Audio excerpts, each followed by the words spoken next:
Welcome to M F life. मैं अजिंक्य माने आपका स्वागत करता हूँ। दोस्तों, आज शुरुआत करते हैं business enlightenment V2 lesson number 5। तो अभी हम समझते हैं कि मार्केट कैपिटलाइजेशन मतलब क्या होता है। ओके, ये भी एक नया वोकेबलरी है। सो मार्केट कैपिटलाइजेशन मतलब क्या है, जैसे कि हमने चाय का बिजनेस का एग्जांपल लिया। सो 100 शेयर्स है चाय के बिजनेस के, और डिमांड सप्लाई से पता चला कि 3 रुपये पर शेयर प्राइस है। तो total 100 shares, okay, share price into number of outstanding shares. ठीक है, सो 100 इंटू 3 वो होता है 300। तो पूरा मार्केट कैपिटलाइजेशन जो है इसका वो 300 होगा। ठीक है, तो क्या आप सारे के सारे शेयर्स बाय करने की कैपेसिटी रखते हो? तो ऐसे करोड़ों में मार्केट कैपिटलाइजेशन रहता है कंपनीज का। ओके, और जिसका भी 50% से ऊपर, मतलब 51% का मार्केट शेयर होगा, right? तो वो कंपनी का डिसीजंस लेते हैं, वो मेन डिसीजन मेकिंग ओनर्स होते हैं। वैसे तो सभी ओनर्स है, पार्ट ओनर्स है, राइट। कोई 1% का, कोई 0.1% का, लेकिन जिसके पास भी 51% से ज़्यादा होते हैं तो वो पूरे कंपनी का कंट्रोल रखते हैं। तो इसे हम लोग कहते हैं मार्केट कैपिटलाइजेशन। सो फिर ये मार्केट कैपिटलाइजेशन मतलब शॉर्ट में हम लोग मार्केट कैप बोलते हैं। ओके, सो ये जो मार्केट है जिसके अंदर 7,000 से भी ज़्यादा कंपनीज हैं, उसको 3 हिस्सों में डिवाइड किया गया है: large cap, mid cap and small cap. Okay, so large cap मतलब क्या होता है? 10,000 करोड़ से 10,000 करोड़ से जिनकी ज़्यादा मार्केट कैपिटलाइजेशन है, मतलब टोटल वैल्यू, जैसे हमने 300 रुपये वैल्यू निकाली थी, share price into number of shares, तो वैसे टोटल 10,000 करोड़ से होगा अप्रोक्सीमेटली, तो लार्ज कैप बोलते हैं। 2,000 करोड़ से 10,000 करोड़ तक होगा तो मिड कैप बोलते हो। 2,000 करोड़ से नीचे होगा तो उसको हम लोग स्मॉल कैप बोलते हैं। सो हम लोग इसको एज ए पर्सनैलिटी वाइज भी बोल सकते हैं कि जो लोग कंजर्वेटिव होते हैं वो ज़्यादातर लार्ज कैप के अंदर इन्वेस्ट करते हैं, क्योंकि उन्हें सेफ लगता है वो चीज़ लॉन्ग टर्म के लिए। फिर जो लोग प्रैक्टिकल होते हैं उनको थोड़ी सी ग्रोथ चाहिए होती है और वो ज़्यादा रिस्क भी नहीं लेना चाहते, तो वो मिड कैप के अंदर इन्वेस्ट करते हैं। और जो बहुत ही एडवेंचरस होते हैं, जिनको मतलब एक का 100 बनाना है, एक का 1000 बनाना है, राइट, तो वो स्मॉल कैप के अंदर जाते हैं। तो हमें इन सब का पर्सनालिटी जो है, हम कोई एक पर्सनालिटी मतलब के अंदर काम नहीं करते, इन्फ्लुएंस नहीं होते। हम सभी पर्सनालिटीज़ का मिक्सचर है। ओके, जब हम ट्रेडिंग एंड इन्वेस्टिंग करते हैं, क्योंकि हमें अपॉर्चुनिटीज़ फाइंड आउट करनी होती है, राइट। सो जो स्मॉल कैप होती है, 80% of the company small cap ही होती है। ठीक है, वो कब आई कब चली गई पता भी नहीं चलता। बहुत सारी नई कंपनीज आती रहती है, बहुत सारी नई कंपनीज जाती भी है। 15% ऑफ द मार्केट जो होता है वो मिड कैप होता है, मतलब ये 5 से 10 साल तक कंपनी चल सकती है। लार्ज कैप होती है जो सालों साल चलती है, ठीक है ना, 20 साल, 25 साल, 50 साल, 100 साल, 150 साल, राइट। तो सालों साल तो लार्ज कैप कंपनीज होती है। तो वो सिर्फ 5% ही होती है। तो अगर हम लोग देखेंगे large cap, mid cap and small cap, तो अगर मैं रिस्क की बात करूँ तो थियोरेटिकली, ओके, ये थियोरेटिकल चीज़ है और ज़्यादा प्रोबेबल चीज़ है कि लार्ज कैप के अंदर जो है वो रिस्क कम होती है। फिर मिड कैप में जाते हैं तो रिस्क मीडियम होती है, और स्मॉल कैप में जाते हैं तो रिस्क बहुत ज़्यादा बढ़ जाती है। ओके, लेकिन ये ज़रूरी नहीं है। जैसा भी येस बैंक था, लार्ज कैप ही था, लेकिन अचानक से वो छोटा हो गया, निफ्टी से भी निकल गया। ऐसा होता है, बड़ी कंपनीज भी डूब सकती है, कोडेक भी डूबी, राइट, नोकिया भी डूबी, होता है कभी कभार। लेकिन सभी कंपनीज नहीं डूबेंगी। यहाँ पे जो प्रोबेबिलिटी है, ज़्यादातर कंपनीज यहाँ पे डूबती ही है, राइट। लेकिन लार्ज कैप में ज़्यादातर कंपनीज नहीं डूबेगी, एक हाथ दूसरी डूबेगी। इसलिए देखा जाए ओवरऑल अगर प्रोबेबिलिटी के हिसाब से तो रिस्क कम, मीडियम एंड ज़्यादा। तो वैसे ग्रोथ भी अगर हम लोग देखेंगे थियोरेटिकली, लार्ज कैप जो है वो ग्रोथ कम देती है, मिड कैप जो है वो ग्रोथ मीडियम देती है, स्मॉल कैप जो है वो ग्रोथ ज़्यादा देती है। अब ये भी प्रोबेबिलिटी है, राइट। ऐसा नहीं है कि लार्ज कैप ज़्यादा ग्रोथ नहीं देगी, देती है, जैसा टेस्ला ने दिया है। कई सारे, मैंने जितने भी बिजनेस एनलाइटमेंट प्रोग्राम में बताया, उन्होंने काफ़ी अच्छा ग्रोथ दिया हुआ है, राइट। जबकि काफ़ी सारे small cap and mid cap companies डूब चुके थे। तो लार्ज कैप ने ग्रोथ दिया हुआ है, ऐसा नहीं है कि ग्रोथ नहीं देते, लेकिन अगर ओवरऑल में अगर देखूँ तो हर कंपनी उतनी ग्रोथ नहीं देगी, राइट। सो थियोरेटिकली ये कम ग्रोथ देगा, स्मॉल कैप ज़्यादा ग्रोथ देगा। लिक्विडिटी, लिक्विडिटी मतलब क्या है कि हम कितना जल्दी एनकैश कर सकते हैं, ठीक है। जैसा मैंने बोला सोना कैसा लिक्विड बोलते हैं हम लोग, लिक्विड एसेट, तो ऐसा शेयर्स बटन दबाने के बाद लिक्विड होते हैं। लेकिन ये जो लिक्विडिटी है वो सबसे ज़्यादा लार्ज कैप के अंदर ही होती है, ओके। मिड कैप के अंदर उससे थोड़ा कम होती है और स्मॉल कैप के अंदर लिक्विडिटी बहुत ही कम होती है। मतलब अगर आप ऑर्डर डालोगे तो हो सकता है वो इजीली एग्जीक्यूट भी ना हो जाए, ठीक है। या फिर आप अगर कोई बड़ा ऑर्डर डालोगे तो आपका मतलब ऑर्डर वो कंप्लीट ही नहीं होगा, ठीक है, क्योंकि उतने बायर्स एंड सेलर्स यहाँ पे नहीं होते। तो जो सबसे ज़्यादा लिक्विडिटी है, लिक्विडिटी से हमें मतलब सेफ्टी फील होती है, तो वो लार्ज कैप के अंदर मिलती है। फिर जो इन्फॉर्मेशन है कंपनी के बारे में, इन्फॉर्मेशन तो लार्ज कैप की इन्फॉर्मेशन ईजीली अवेलेबल होती है, क्योंकि कुछ रूल्स एंड रेगुलेशंस है as per legal laws, right. अपने इंडियन लॉ के हिसाब से उन्हें वो इन्फॉर्मेशन कंपलसरी देनी ही है। मिड कैप्स की थोड़ी सी वो हाइड करते हैं, थोड़ी दिखाओ और थोड़ा छुपाओ, ऐसा होता है। स्मॉल कैप की सारी मतलब इंफॉर्मेशन छुपी हुई रहती है। तो आप कुछ अगर उनकी इंफॉर्मेशन भी चाहिए होगी तो कुछ पेड वेबसाइट से आपको मिलती है, जैसा जुबा कॉर्प है, राइट। तो वो पब्लिश नहीं करते अपने सारे फाइनेंशियल स्टेटमेंट्स, जबकि इनके फाइनेंशियल स्टेटमेंट्स ऑनलाइन होते हैं, वेबसाइट के ऊपर होते हैं, न्यूज़पेपर में होते हैं, तो वो मैंडेटरी होता है उनके लिए। फिर एंटरप्राइज वैल्यू क्या है, ठीक है। ये सारे जार्गन्स आप सीख रहे हो ना, ये सारा नोट्स बना लो आप। तो एंटरप्राइज वैल्यू क्या है? अब मार्केट कैपिटलाइजेशन जो है, जैसा मुझे अगर कंपनी खरीदनी होगी, तो चलो मैं कंपनी के अगर सारे शेयर्स खरीद लेता हूँ तो मैंने कंपनी खरीद ली, ऐसा हो जाता है, ठीक है। तो जैसा कि फेसबुक ने व्हाट्सएप को खरीदा, इंस्टाग्राम को खरीदा, राइट। तो उन्होंने पूरा का पूरा मार्केट कैपिटलाइजेशन उठा लिया। लेकिन अब मान लो विजय माल्या जी है और वो आपको बोलते हैं कि मतलब उसके 1000 करोड़ के शेयर्स सारे आपके, और वो आपके नाम कर रहा है, आप उसके वारिस, और आप खुश हो जाते हो, अरे वाह, मुझे तो 1000 करोड़ का मार्केट कैप की कंपनी मिल गई, वेरी गुड। फिर वो लंदन चला जाता है और उसके बाद कुछ बैंकर्स आपके घर में आते हैं और बोलते हैं हमारे 9000 करोड़ रुपए लाओ, राइट। तो जब भी आप कोई कंपनी खरीदते हो तो जो उसका शेयर प्राइस है वो तो है ही, लेकिन अगर उसका उधार है ज़्यादा, राइट, तो वो लाइबिलिटी भी आपके ऊपर ही आ जाती है। ऐसे घर फैमिली में भी होता है ना, अगर कोई व्यक्ति फैमिली का मेंबर गुजर जाए और उसके लोन्स हो तो अल्टीमेटली क्या होता है, घर वालों के ऊपर आ जाता है, राइट। सो सिर्फ एक हाउसवाइफ के लिए एक एक्ट है, मैरिड वुमन एक्ट करके, सो वो इंश्योरेंस के अंडर होता है, तो उनके ऊपर ऐसा लाइबिलिटी नहीं आता, पर अदरवाइज फैमिली के ऊपर लाइबिलिटी आ जाता है, ओके। सो उसके साथ साथ डेब्ट भी हमें लेना पड़ेगा और जो भी कैश है वो माइनस होगा, ठीक है। तो उसको बोलते हैं हम लोग एंटरप्राइज वैल्यू। फिर ये कॉन्सेप्ट है टीटीएम।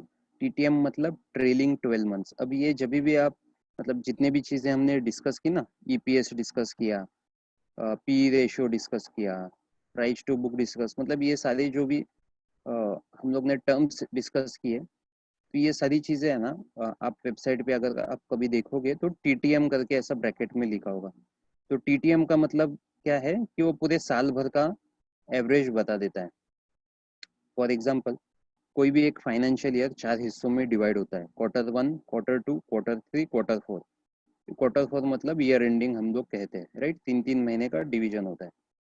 सो पहले क्वार्टर, और इनको रिजल्ट्स भी मतलब फाइनेंशियल स्टेटमेंट्स बताने पड़ते हैं, क्वार्टरली रिजल्ट्स आते हैं कंपनीज के। तो Q1 में ऐसा आया कि अर्निंग्स पर शेयर जो है वो 1 रुपये आया, Q2 में 2 रुपये आया, Q3 में 4 रुपये आया, Q4 में वापस 3 रुपये आया। तो टोटल साल भर में कितना आया, तो 10 आए, राइट। तो अर्निंग पर शेयर जो है वो पूरे साल भर का वो है 10। तो इसको ही बोलते हैं ट्रेलिंग 12 मंथ, मतलब पूरे साल भर का, राइट। सो शेयर प्राइस मान लो 150 रुपये है और ये अर्निंग्स पर शेयर पूरे साल भर का जो है वो 10 है, राइट। तो इसको हम लोग बोलेंगे TTM EPS, राइट। तो इसको बोलेंगे 10, राइट। अर्निंग्स पर शेयर मतलब क्या है? Share price, right. उस शेयर प्राइस के ऊपर मुझे कितना अर्निंग्स मिला है, तो पूरे साल भर में मुझे 10 रुपया अर्निंग मिला है 150 रुपए के ऊपर। सो 150 रुपए के ऊपर मेरी अर्निंग्स पर शेयर हो गई 10। अब फ्यूचर में ऐसा दिखाया गया है प्रोजेक्टेड, ठीक है, कि क्वार्टर 1 में 2 रुपया होगा, क्वार्टर 2 में, राइट। ये मान लो 2020 या 2021 है, तो ऐसा प्रोजेक्टेड है कि इतनी अर्निंग्स हमारी होगी। तो फ्यूचर में क्या प्रोजेक्टेड है कि 15 रुपए की अर्निंग होगी, राइट। अब पी रेशियो हमने क्या डिसाइड किया था? Price to earning. तो शेयर प्राइस टू अर्निंग, ये जो 10 रुपये है, right, share price to earning 150 divided by 10, तो 15 होता है। तो ये 2020 का टीटीएम पीई इतना है। अब हम लोग देखते हैं फॉरवर्ड पीवी कि फ्यूचर में कितना ग्रोथ है, उसका भी तो हम लोग अंदाज लगाते थे ना। तो फॉरवर्ड पी क्या है? 150 रुपये का प्राइस है और प्रोजेक्टेड है 15। सो 150 डिवाइडेड बाय 15 होता है 10, ठीक है। तो अब तक हमने क्या सीखा था कि पी रेशियो में जितना कम फिगर होगा उतना अच्छा, राइट। तो अभी के पी से फॉरवर्ड पीवी अगर कम हो रहा है, मतलब कंपनी ग्रो कर रही है, अच्छा अर्निंग कर रही है, ऑब्वियसली अर्निंग 10 रुपए से 15 रुपए हो गई, तो ऑब्वियसली पी रेशियो कम होना ही है, दैट इज गुड, राइट। फिर बुक वैल्यू मतलब क्या होता है? सो बुक वैल्यू मतलब क्या है? एसेट्स माइनस लाइबिलिटी, जैसा मैंने बताया, एसेट्स माइनस लाइबिलिटी, इक्विटी भी होता है, नेट एसेट्स भी होता है, राइट। बुक वैल्यू इसको बोलते हैं। तो ऐसे मल्टीपल नाम है। तो अभी एक बुक वैल्यू हम लोग यहाँ पे कहेंगे। तो मान लो 1000 रुपये है एसेट्स के अंदर, 400 रुपये लाइबिलिटीज के अंदर, तो 600 रुपये हो गई बुक वैल्यू, ओके। तो हमको क्या चाहिए अभी? बुक वैल्यू पर शेयर। तो बुक वैल्यू पर शेयर क्या होगी? Total book value divided by number of 100 shares, तो हो गई 6 रुपीज बुक वैल्यू, ठीक है।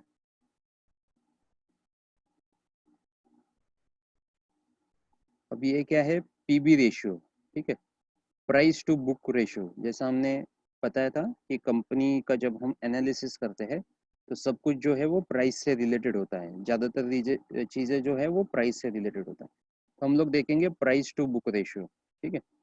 सो शेयर प्राइस मान लो 12 रुपये है, ओके, एग्जाम्पल, और बुक वैल्यू पर शेयर है वो है 6, तो 12 डिवाइडेड बाई 6 होता है 2, right. Price to book ratio हम लोग कहेंगे। अब मान लो अगर ये 12 होता तो क्या होता? 1 होता, तो 2 की जगह 1 होता, राइट। तो पीबी रेशियो के अंदर भी जितना कम होगा उतना अच्छा। तो ये अदर कंपनीज के साथ कंपैरिजन में हमें अच्छा लगता है। अभी हमें कुछ फिजिकली कोई भी कैलकुलेशन नहीं करना, सारा डेटा मेंटेन्ड है, लेकिन जब हम एनालिसिस करेंगे, हमको फास्ट एनालाइज करना है, तो हमें वो रेशियो का पता होना चाहिए कंपैरिजन में कि कम मतलब अच्छा, राइट।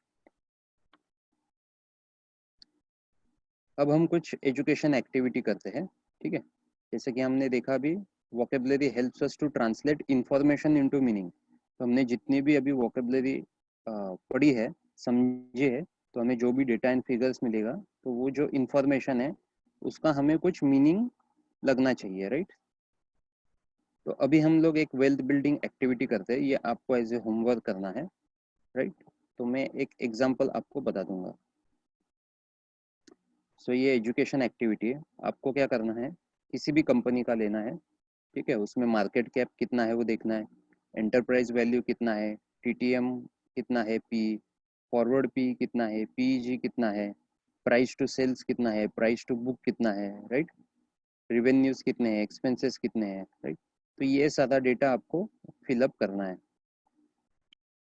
सो अगर आप अभी गूगल पे आते हैं और यहाँ पे टाइप करते हैं enterprise value of Asian paints, ठीक है, तो आपको यहाँ पे लिंक दिखेगी, ये याहू फाइनेंस की लिंक दिखेगी। तो यहाँ पे आपको दिखेगा, राइट, ये मार्केट कैप इन्होंने दिया है 1.46 ट्रिलियन, एंटरप्राइज वैल्यू दिया है 1.51 ट्रिलियन, राइट। यहाँ पे फॉरवर्ड पीवी नहीं है, फिर ट्रेलिंग पी यहाँ पे इन्होंने दिया हुआ है, ओके। फिर आप समरी के अंदर जाओ,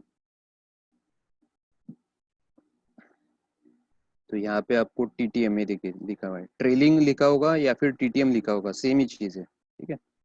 सो अर्निंग्स पर share TTM, okay, P ratio TTM, आपको कुछ भी चाहिए होगा ना, और ये कौन से भी वेबसाइट से आप डिटेल ले सकते हो, ठीक है। अब मान लो मैंने यहाँ पे लिया टीटीएम पी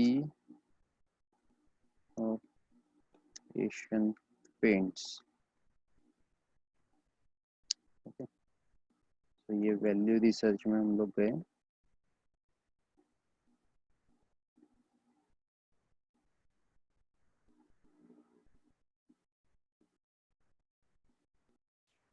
तो अभी ये ट्रेंड लाइन करके वेबसाइट है, ओके। सो यहाँ पे आप देख सकते हो P trailing 12 months, right, P G T T M, okay. तो आप बस गूगल कर लो book price to book value, तो बस आप गूगल कर लो, कुछ वेबसाइट्स खुद सर्च करो, ठीक है ना, थोड़ा सा एक्सप्लोर करो और ढूंढो वो सारा जो डेटा मैंने आपको बताया, और जस्ट फिल करो और एनालाइज करो, ठीक है। आपके हिसाब से ज़रा थोड़ा एनालाइज करो, तो मैं एक एनालिसिस के लिए थोड़ा सा आपको हिंट दे देता हूँ। सो ये पूरा जो डाटा है वो आप फिल कीजिए अलग अलग कंपनीज के लिए, ओके। हो सकता है आप एशियन पेंट्स एंड बर्जर करो, सेम जो सेक्टर के अंदर है, या फिर आप क्रॉस सेक्टर भी कर सकते हो, एशियन पेंट्स या एचडीएफसी बैंक का करो, ठीक है। जस्ट आप देखो और कुछ डिफरेंस मिलता है कि नहीं, आप देखो, ठीक है। फिर अभी देखिए मैं कुछ आपको पॉइंट्स बता देता हूँ, ठीक है। जैसे large cap but price is difference, मतलब क्या है कि बड़ी कंपनीज होगी लेकिन उनका प्राइस अलग अलग होगा, जैसे मैं आपको बताता हूँ। अगर आप इस वेबसाइट पे ऊपर आएंगे trendline.com करके, ओके, TRENDLYNE, सो आप यहाँ पे स्क्रीनर्स में जाओ, और स्क्रीनर्स में जाके यहाँ पे फंडामेंटल्स आएगा, तो आप फंडामेंटल्स पे क्लिक करो, ओके। तो यहाँ पे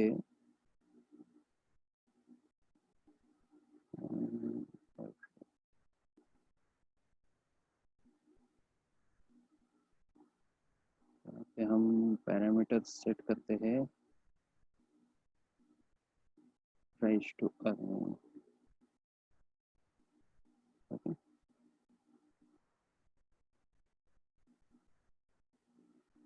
मैंने यहाँ पे PETTM सिलेक्ट किया हुआ है, ओके।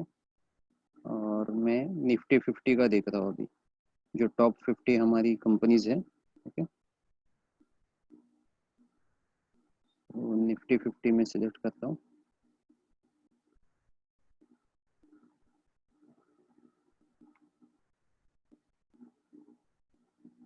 और यहाँ पे मैं इसको क्लिक करता हूँ करंट पी, ओके। सो ये ऐसा हाईएस्ट पी में देखता हूँ, ओके। सो अभी आप देख सकते हो यहाँ पे 64 एक सिमिलर पी में देखता हूँ, सिमिलर अप्रोक्सीमेटली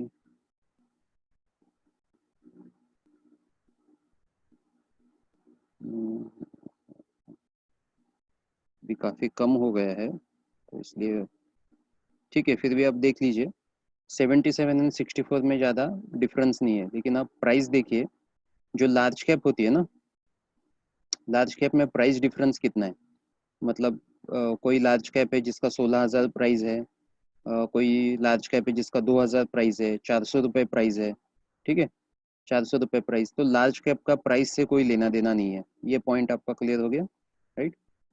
राइट, तो लार्ज कैप सब प्राइस से कोई लेना देना नहीं है, उसका नंबर ऑफ क्वांटिटी के ऊपर डिपेंड करता है, मतलब हो सकता है ये भी 10,000, मतलब ये भी 10,000 करोड़ की है, ये भी 10,000 करोड़ की है, ये 400 रुपये वाली भी 10,000 करोड़ के ऊपर है, राइट। सिर्फ इसके शेयर ज़्यादा है, इसके शेयर थोड़े कम है, इसके शेयर थोड़े कम है, ठीक है, लेकिन हमको देखना होता है क्या, मार्केट कैपिटलाइजेशन, राइट।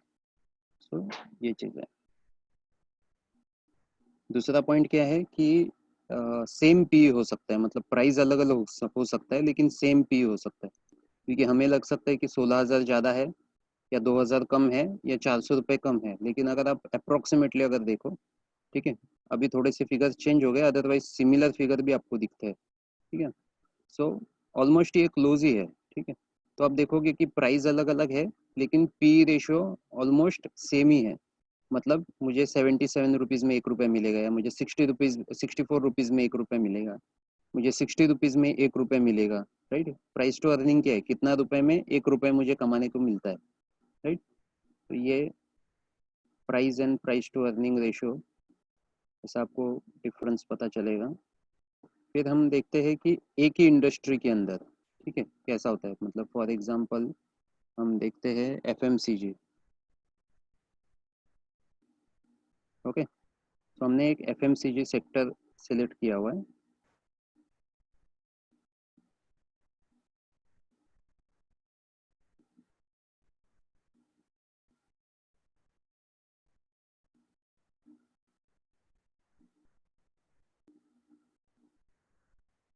तो अभी हमने जो एफएमसीजी सेक्टर सिलेक्ट किया है, तो इतनी सारी कंपनीज है इसके अंदर, ओके।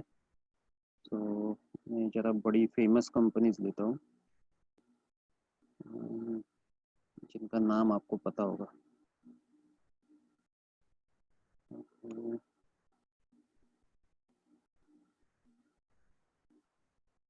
ओके, फ्यूचर ग्रुप आपको पता है, Big Bazaar, right, Procter and Gamble, Nestle, right.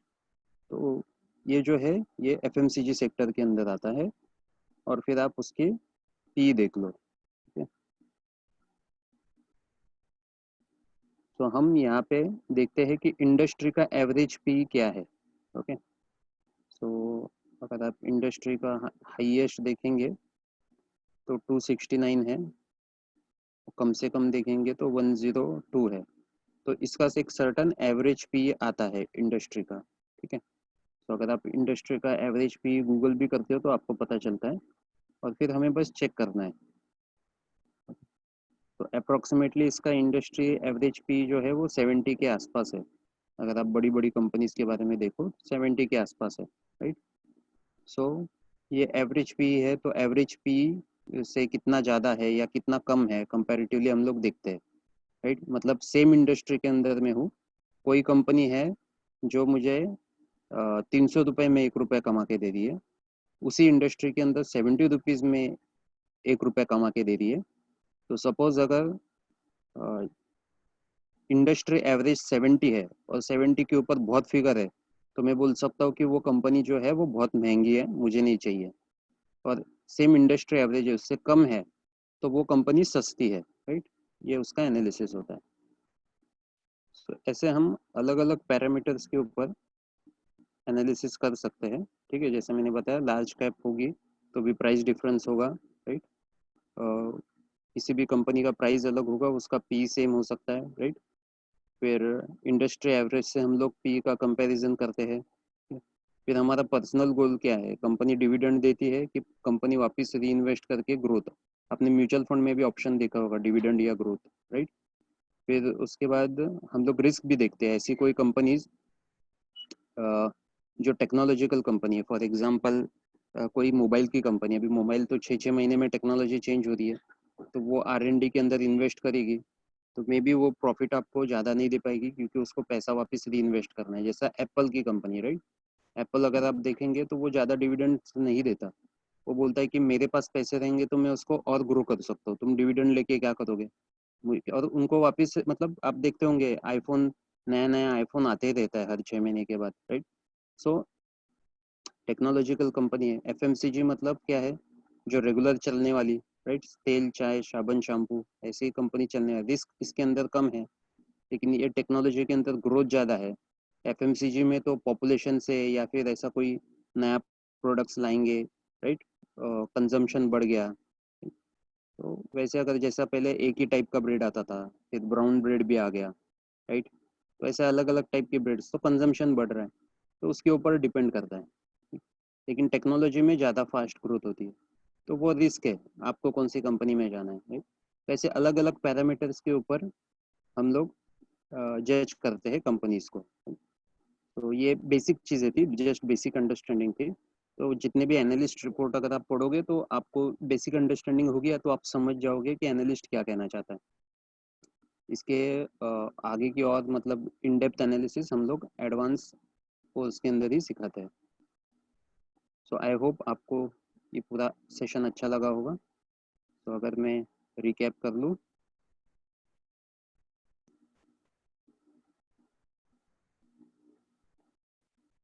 सो हमने सीखा मार्केट कैपिटलाइजेशन क्या होता है, right, large cap, mid cap, small cap क्या होता है, फिर रिस्क एंड ग्रोथ कैसे देखते हैं इसके अंदर, लिक्विडिटी एंड इंफॉर्मेशन कैसे होता है ये सेक्टर्स के अंदर, मार्केट कैप के अंदर, फिर एंटरप्राइज वैल्यू क्या होती है, टीटीएम क्या होता है, बुक वैल्यू क्या होता है, पीबी रेशियो क्या होता है, राइट। फिर हमने ये एजुकेशन एक्टिविटी की जो आप ये होमवर्क करोगे, ओके, और एक एनालिसिस के लिए मैंने आपको एक आइडिया दे दिया, राइट।